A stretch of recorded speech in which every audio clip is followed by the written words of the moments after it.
The lawyer slid a worn manila envelope across the table. My son Preston laughed. A dusty envelope. Guess Mom knew you wouldn't know what to do with real money. Dad, my name is Raymond. I'm 73 years old. I spent 45 years married to Eleanor, a woman who built a $30 million logistics empire from a family business that was drowning in debt when we met. What almost nobody remembered, because I made sure of it, was that I saved that business first. 40 years ago, I sold my own successful shipping firm and poured every dollar into hers. I stepped back so she could shine. I never wanted the applause. I only wanted her happy. 2 days after we buried her, my children divided her empire 50-50 between themselves and handed me that envelope. Then they gave me 30 days to leave the estate. A timeline shortened to a single weekend once my daughter-in-law Colette decided my gardening boots were ruining the aesthetic for the staging company. I packed one suitcase. I left the house keys on the marble console table. I didn't argue. I didn't beg, I just walked. At night, in a cheap motel room that smelled of bleach and old carpet, I opened the envelope alone. Inside was a heavy brass vault key, a small security token, and a single sheet of parchment in Eleanor's handwriting. This is for the man who always loved me truly. Below it, an offshore account number, a login portal, and the name of a man called Holloway, her attorney, someone I'd never once had reason to call. I called him the next morning. What he told me rewrote everything I thought I understood about my own marriage. 5 years before she died, Eleanor had quietly separated the soul of the company from its shell. The patents, the real estate deeds, the corporate headquarters downtown. All of it sat inside a parent trust that I now controlled completely. Preston and Vivian had inherited an operating company. The desks, the payroll, the branding. But they didn't own a single brick of the building they worked in, or a single line of the software their business depended on. She'd built the envelope as a test. If our children had shown me an ounce of basic decency after her death, I would have opened it quietly and brought them into the fold, and we would have managed the wealth together as a family. Instead, within 48 hours, Preston had frozen my personal checking account. He laughed at me in the lobby of a building he thought was his and told me to go dig ditches if I wanted to eat. Vivian had already put a deposit on an $8 million yacht using a corporate card, so I let them run. I did nothing rash. Holloway's office quietly sent a routine-looking notice of default. For months of unpaid licensing fees, the operational shell owed the parent trust. Fees Eleanor had always forgiven while she was alive, but which became due the moment her grace period ended with her death. Preston barely read it. He crumpled the letter and threw it in a wastebasket, then told his assistant to focus on booking caterers for a party celebrating his new era as CEO. That single, careless dismissal was the exact evidence we needed, proof of willful, documented default. The banks discovered soon after that the $50 million personal credit line Preston had signed against the corporate headquarters was worthless collateral, because he'd never owned the building in the first place. Credit lines froze overnight.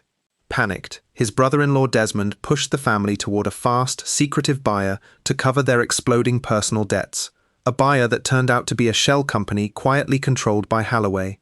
In their desperation to sign quickly, none of them read the fine print. Buried in the contract was a legal confession, an admission that they'd bypassed board approval and commingled corporate funds with personal expenses. They had signed away their own defense while trying to save themselves. I walked into their boardroom the next morning. Not as the beaten old man security had thrown out of the lobby in gardening boots the week before, but in the charcoal suit Eleanor had commissioned for me years earlier in Florence.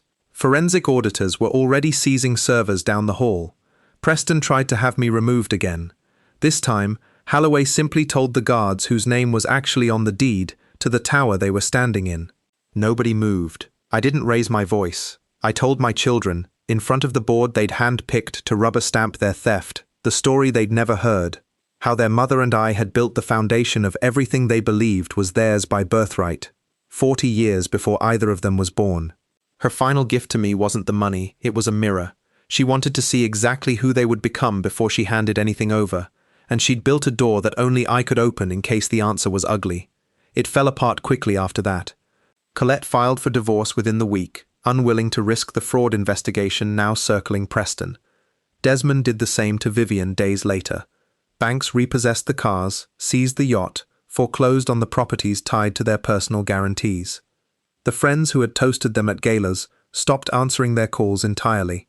Less than 2 weeks after we buried their mother, my son and daughter stood outside the wrought iron gates of the family estate, asking me for the same $1,000 a month allowance they had once offered me as a bribe to disappear quietly.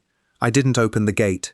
When you offered me that money, I told them, it wasn't love. It was a bribe to erase me so you could take everything without a fight. I won't feed the people you chose to become. I turned and walked back up the driveway. I didn't look back when they called my name. 2 years have passed since that morning.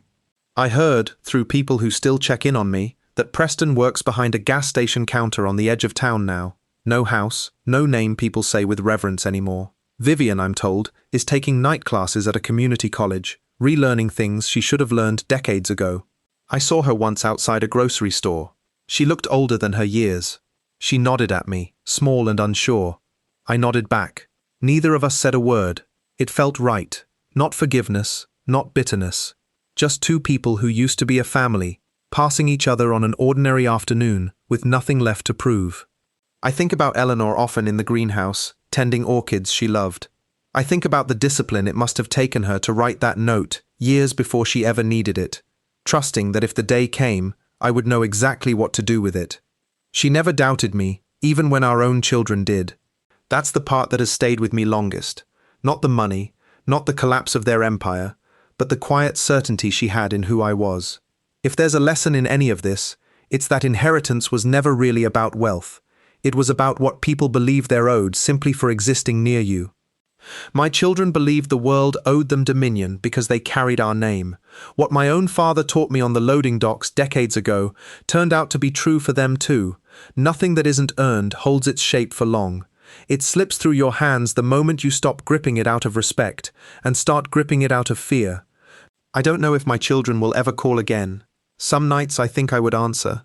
Other nights I know I wouldn't. Not yet. Maybe not for a long while still. Forgiveness isn't a door you walk through once. It's a long hallway, and you decide, gate by gate, how far down it you're willing to go. For now, I water the orchids. I let the quiet do what quiet does best. And when people ask if I'm still angry, I tell them the truth. I'm not. I'm just paying closer attention now than I ever did before. That, in the end, was the only inheritance that ever really mattered.